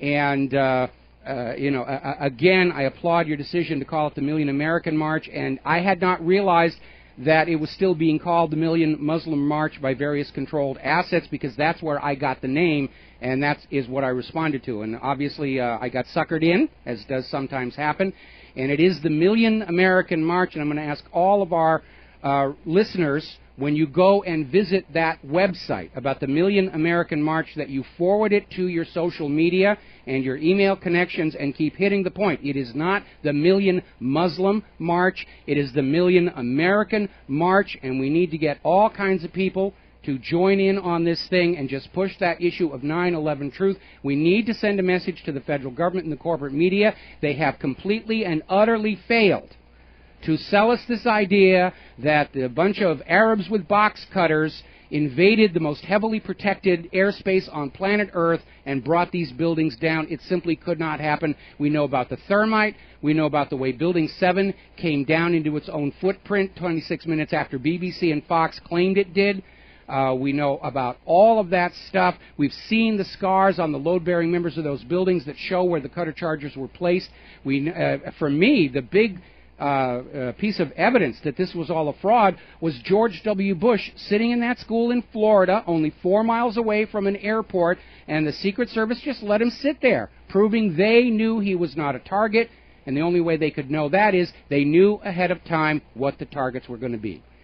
So we're coming up here on the commercial break, and when we come on back, basically I'm going to hand you the microphone, Kevin, and let you sort of finish what you want to talk about. But again, the American Muslim Political Action Committee, the Million American March, and we need to get that out there in order to deny to the propagandists that this is all something being about the Muslims on 9/11, because they've been hitting that very, very hard. How dare they pour salt in the wounds and the rest of that. Got to take a break for commercials. And we'll be right back. America, welcome back to the show. We're talking with Dr. Kevin Barrett about the Million American March on 9/11 to basically hammer home the point that we are tired of the lies about 9/11 and the lies about pretty much everything else, including Saddam's nuclear bombs, that we are tired of living under total tyranny and total surveillance, that we've had it, we're not going to take it any longer. And Kevin, I'm just going to hand the microphone to you and let you talk about what you want to talk about until you get tired. Well, Mike, you handle 9/11 and what's come after so well. I wonder, would you be interested in speaking at the Million American March? I would love to. I lack the financial wherewithal to get there. I live in Hawaii. I'm not sure if you're aware of that, and so everything's a Yes, I am. Oh, okay. Well, I'll tell you what, if we have any wealthy listeners out there, send Mike some money and get him to D.C. to speak at the Million American March. Would you take a pre-recorded speech on a video that I could send you? Possible. I'll have to talk with Issa and MD about whether that's logistically feasible, but it might be. I would love to be there. I've never actually been to Washington, D.C. in my entire life. But it is a logistical nightmare to get me from here to there and back. We did it 2 years ago to New York to do that. We'll take this discussion off air. Tell us about the march. Tell us about who's speaking. Tell us about who's supporting you.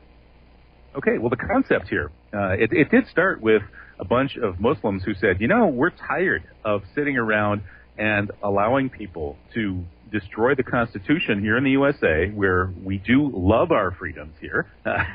Muslims in America love our freedoms. They don't hate our freedoms. So we're tired of them using this demonized image of crazed Muslim fundamentalist terrorists to terrorize the American people and the people of the world and take away our liberties, trash our economy, and engage in these preemptive wars of aggression.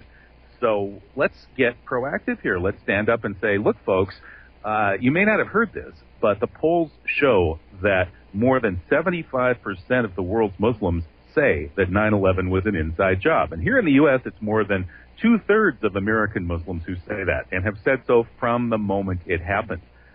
So we're not getting that message out. And how can we do that? So we said, well, what if we had 1 million Muslims in D.C. all holding signs saying, hey, we didn't do it, Google Building 7 or something. So that was the kind of talk that got it going. And then once we sort of formed this idea to do something like this, at that point, common sense kicked in, as well as good advice from people like you who said, nah, 1 million Muslim march on 9/11, that's too provocative. Why don't we just invite everybody who doesn't agree with this post-9/11 agenda?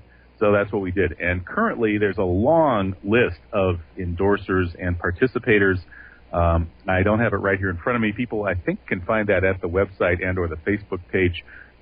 Again, that is the Million Muslim March Against Fear, or MAMAF. So you can just look for that in the search engine. And I think the concept of marching against fear is a pretty good one. Some people hear this and they say, what does that mean? How can you march against fear? That doesn't make any sense. Well, if they stop and think about it, if we're marching in D.C., it's about the politics of fear. And the politics of fear has been destroying the world since 9/11. There's a great BBC documentary called The Power of Nightmares that shows how 9/11 was used by the neoconservatives to shift the entire political discourse in the West from the politics of hope and better economic times ahead and all that stuff they used to sell to the politics of fear and demonization and Orwellian big lies. So in a way, it's really a statement just to go out to Washington, D.C., as a Muslim, of course, marching on 9/11 and being skeptical about 9/11. That's pretty brave. That shows that you're not being ruled by fear. And if you go and march in Washington, D.C. with Muslims and say, look, we don't want to be brainwashed into fearing Muslims or anybody else. We know that there's nothing to fear. We know that you are about 40 times more likely to get hit by lightning than to die from a terrorist attack.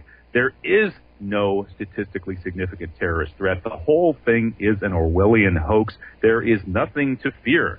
Let's get out and march together and take this country back. That's the message here. I think it's a very, very powerful and important message, and I hope that people will investigate this when they hear Fox News and WorldNet Daily and these other propaganda outlets screaming, "Million Muslim March on 9/11." I hope people will take the time to look around and go to the website and listen to what we're saying and realize that actually it's not what they're saying. This is the opportunity that people who are opposed to the 9/11 agenda have been waiting for, to get to D.C. on a 9/11 anniversary and make a statement. And we hope there will be truthers, there will be Ron Paul supporters, there will be peace people, there will be civil liberties people, people who are against NSA spying, people who want to take back the Constitution, Occupy people who are tired of the bankster dictatorship.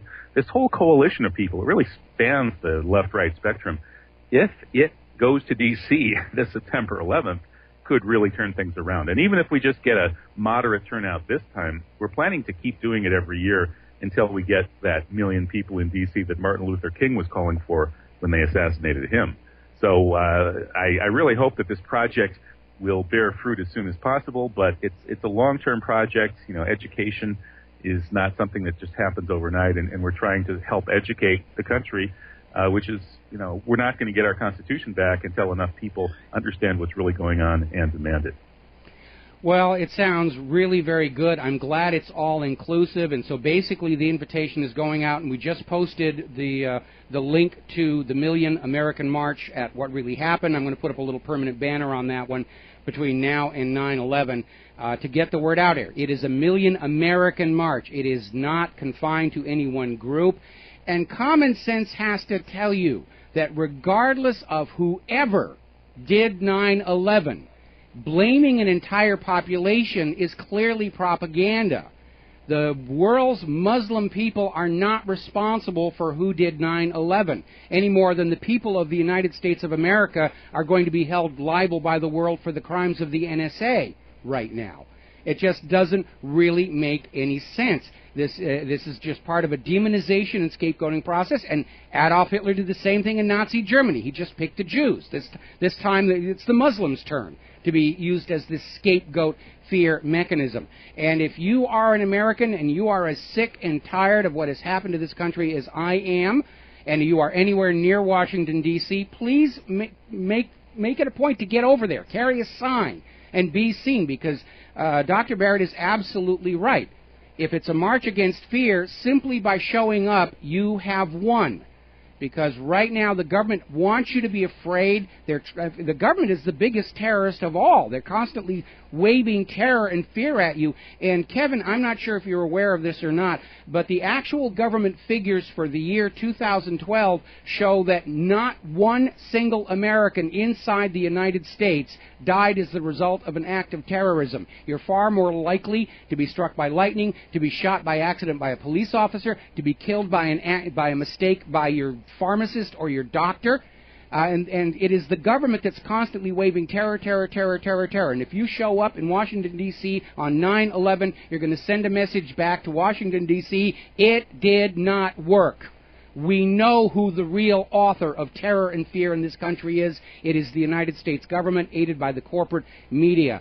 Well, Dr. Barrett, you have convinced me. I started this interview with some doubts about whether this was going to work. I still think there's a high risk of agent provocateurs trying to cause trouble, but you convinced me, and I am now a supporter of the Million American March. Anything else you convinced me to keep my eye out for agents provocateur. All right, good. We got to take a break for commercials. Dr. Barrett, I'm going to have you back on before 9/11 again. We'll be back after these America. Welcome back to the show, and Dr. Barrett convinced me. And I fell for it. I fell for the spin. This was the Million Muslim March that we were seeing on places like WorldNet Daily.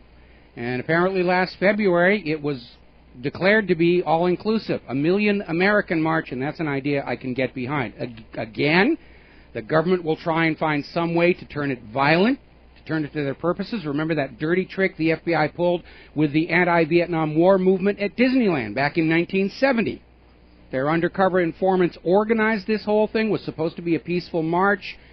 Once they were in front of Disneyland, the organizers let them inside, caused damage, took over Tom Sawyer's Island, smoked dope in front of the media cameras, and just discredited the anti-war movement, all on the orders of the Nixon White House. This is the way the government likes to play these things.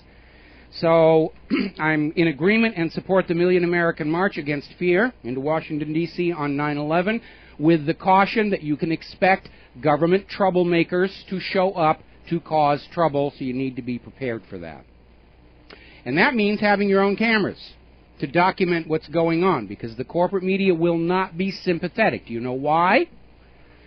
Because they stood shoulder to shoulder with the federal government and sold you the lie about Osama bin Laden doing 9/11. And now they're selling you the lie that Khalid Sheikh Mohammed did 9/11.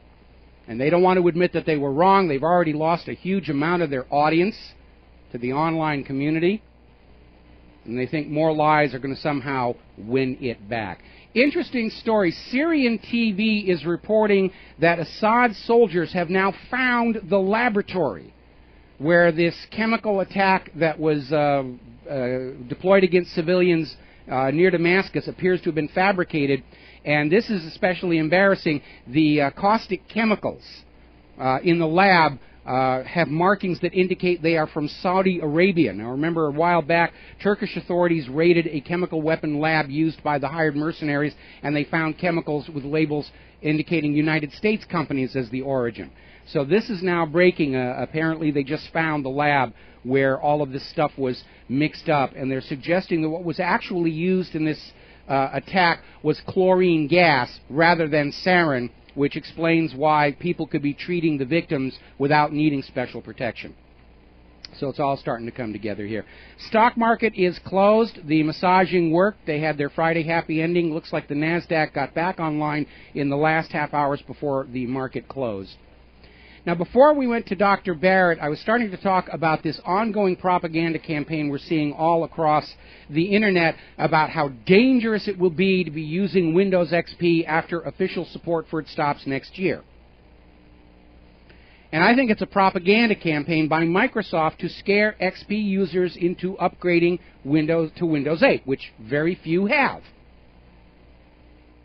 Windows 8 and the soon-to-be-released 8.1 probably will follow. They've been a disaster. People hated the interface. People are tired of the buggy DRM system. My wife, for one of my earlier birthdays, gave me a copy of Flight Simulator X that keeps on deauthorizing itself every 3 or 4 times I use it, which is why I switched to X-Plane. They're tired of NSA backdoors in everything. They want to stay with XP. Now, in a very left-handed way, this propaganda campaign is admitting Microsoft isn't doing very well with its newer offerings. Because common sense would tell you if people were buying Vista and Windows 7 and Windows 8, that XP would be a minority platform not worthy of interest from the computer criminals. Because remember, the computer criminals are going after people with money, and people with money habitually buy the brand new operating systems. They got to have the latest and greatest. And so this story really doesn't make that much sense. I think it's just propaganda from Microsoft trying to bolster sagging sales, and it's not going to work. When my XP machines die, because I'm no longer in the visual effects industry, I'm just going to go to Linux. Hopefully I'm going to find a source code distribution I can compile myself to make sure it's really secure. But I do not trust anything coming out of Microsoft because of the NSA key, and I don't trust anything coming out of Apple either. Especially after they applied for that patent to enable the police to shut off all of your TV cameras if they're doing something they don't want recorded. Which, by the way, that too is a violation of the First Amendment right to freedom of speech. I don't want anything that has a remote control switch on it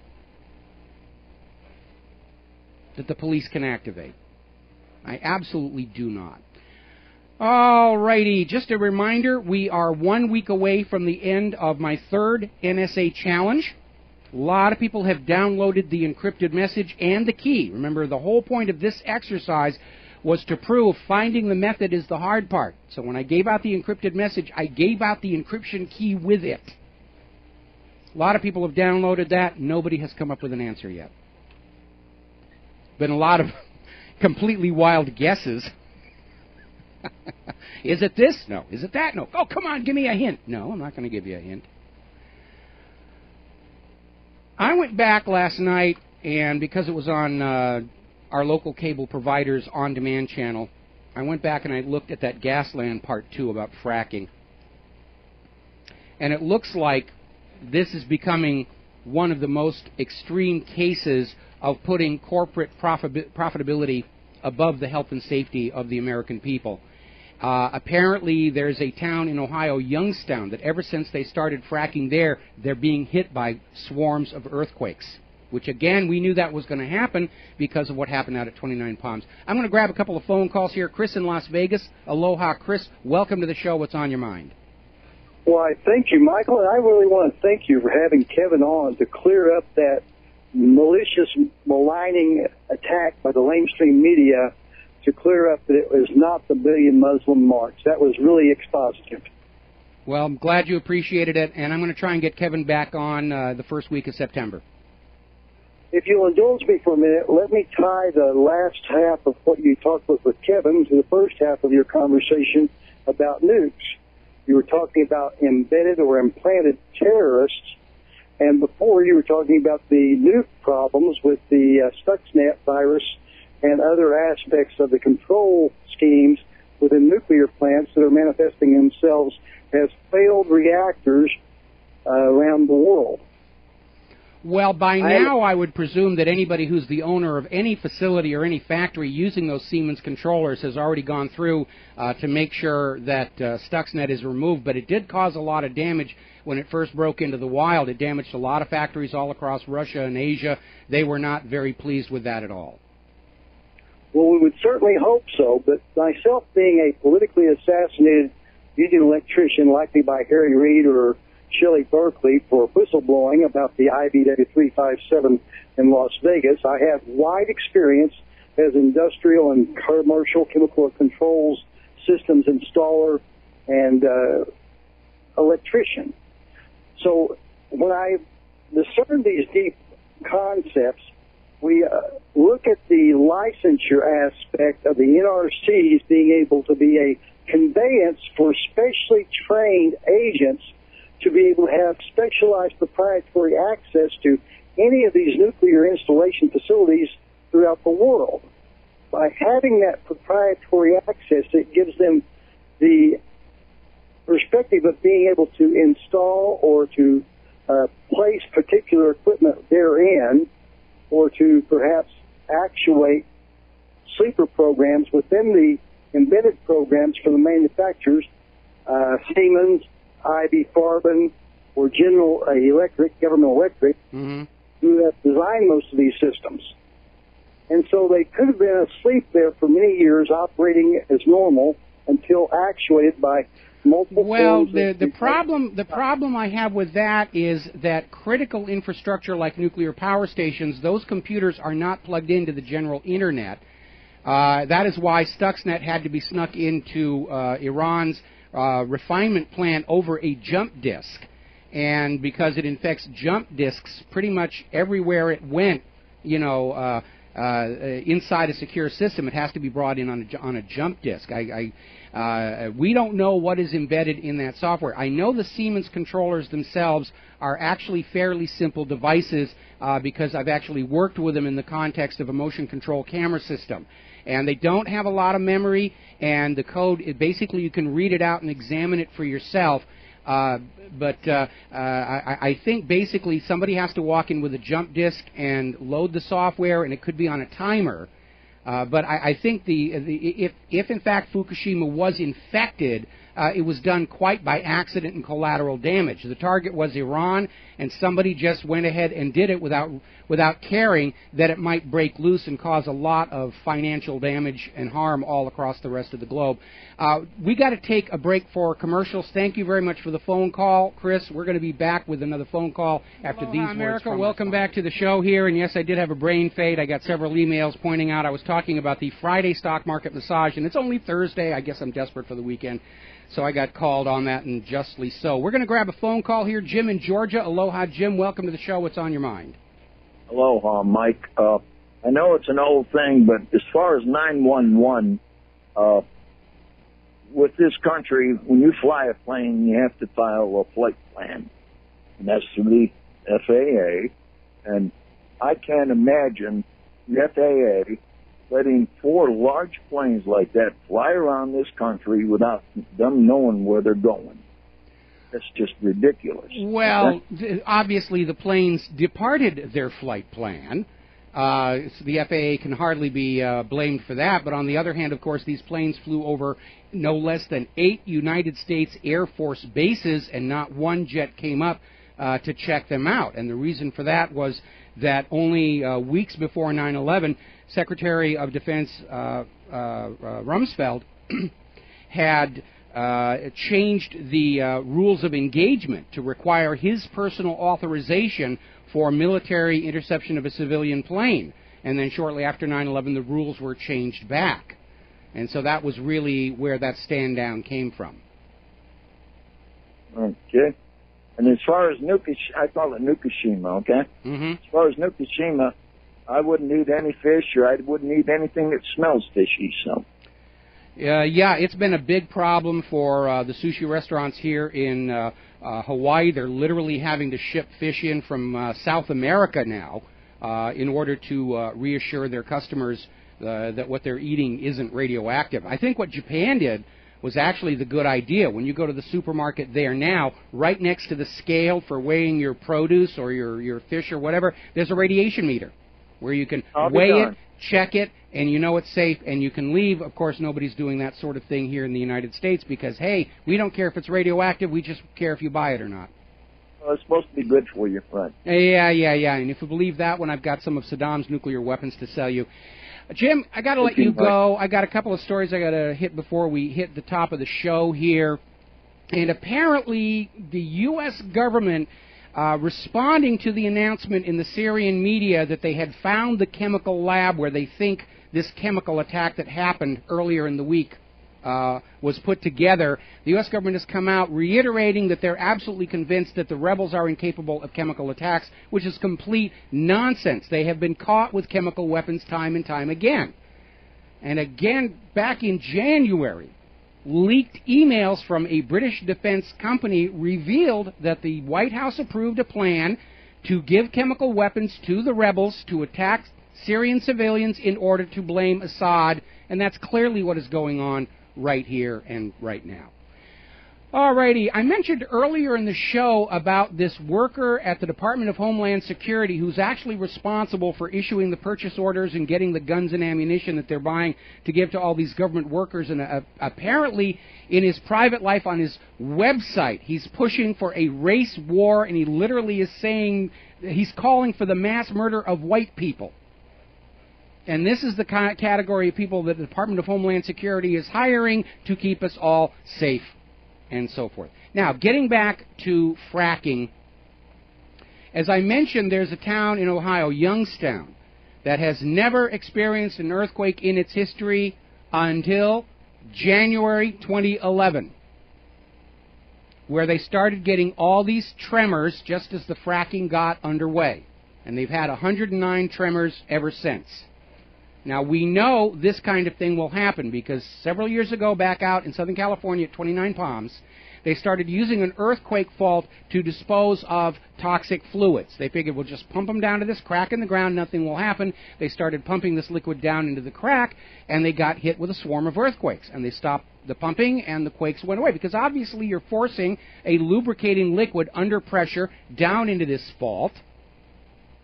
And the pressure forced the fault apart, the liquid lubricated it, and they got all the quakes. So now we're starting to see it in Ohio. There are some people who are wondering if that very rare quake that hit near Washington, D.C. and actually cracked that giant prick in the middle of the city was caused by fracking in that area. And if you go out to Google Earth and you look across that part of the country, you will see there are literally thousands and thousands and thousands of these wells. And a lot of them are in the area of the New Madrid Fault, which was the location of America's most powerful earthquake. Everybody thinks the big quakes are out in California. That's not true. The largest recorded earthquake in the United States was along that New Madrid Fault, and they could get another one by pumping these chemicals down there. And we are seeing the end result of the descent into fascism, where whatever is going to make money and generate a profit is okay, and how it might harm the general population just isn't a factor any longer. We just got to get more of those quatloos. Now, we've been hearing in the media about how Texas is dealing with a massive drought problem out there. It's global warming is the cause of it, and what they're not mentioning is the reason these Texas towns are facing a drought is because the water supplies they normally would use have become contaminated with these fracking chemicals. So anyway, there's this documentary. It's on HBO, Gasland Part 2. It's a very long documentary, very well done. You've got to look at it.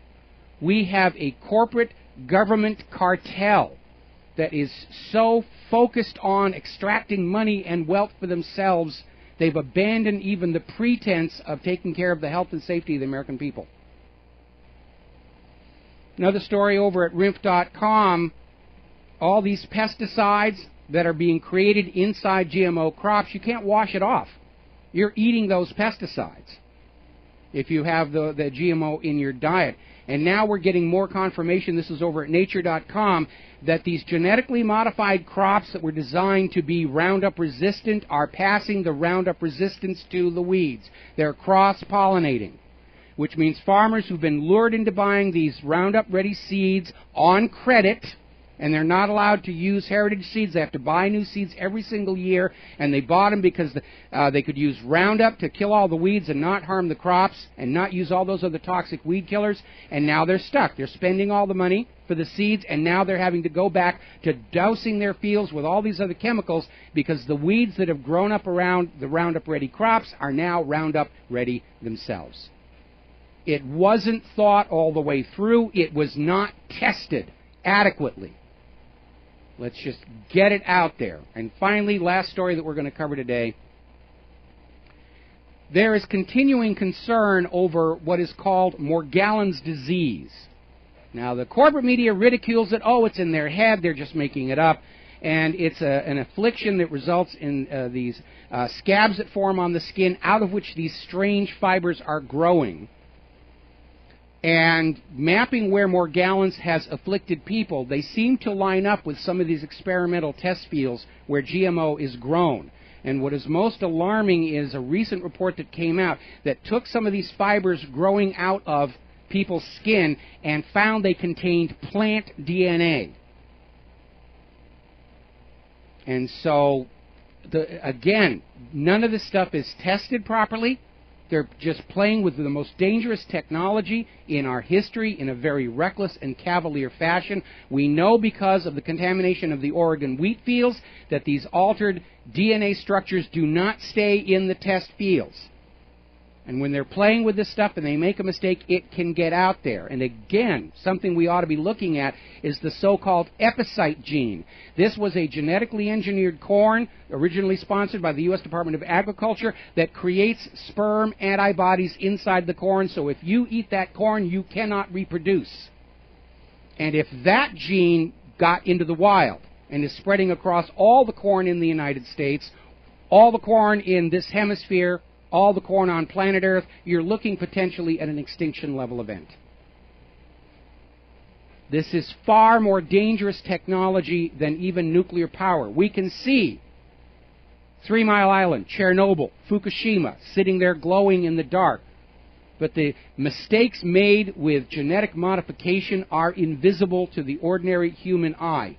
You don't know it's there until something happens to you, or worse, to your children, if you are even able to have them. There's the music. We got to head on out of here and get something useful done with the rest of the day. Going to be back tomorrow, Friday, here on the Republic Broadcasting Network. And until then, stay safe, stay well, stay skeptical. Support the Million American March on 9/11. Please support Republic Broadcasting. Go to Republic Trading Group for your physical silver and gold. If you don't have any physical silver and gold, now is the time to start getting it. We'll be back tomorrow. Aloha, America.